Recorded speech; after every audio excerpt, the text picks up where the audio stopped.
So ఈ పరోటా ఉంది కదా, ఇది యాక్చువల్లీ రెడీమేడ్ ది, మనకి కాస్ట్కో లో దొరుకుతుంది.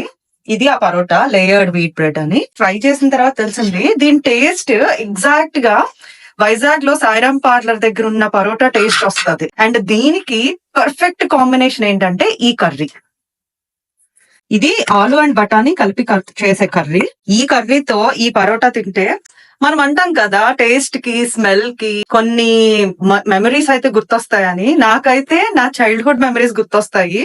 ఒక్కొక్కసారి చీట్ మీల్ చేయాలి అనుకున్నప్పుడు మాత్రం ఇది తప్పకుండా ట్రై చేయండి. చాలా చాలా బాగుంటది టేస్ట్. సో ఈ కర్రీలో మనము కొంచెం లెమన్ స్క్వీజ్ చేసుకుని ఇట్లా లేయర్స్ కింద వస్తుంది.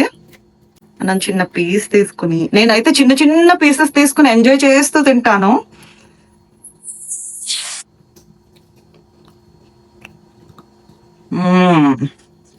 కాస్ట్కో అందుబాటులో ఉండి ఈ పరోటా అవైలబుల్ గా ఉంటే తప్పకుండా ట్రై చేయండి. అలాగే వైజాగ్ లో సాయిరామ్ పార్లర్ లో ఈ పరోటాని ఇష్టపడే వాళ్ళు తప్పకుండా లైక్ చేయండి.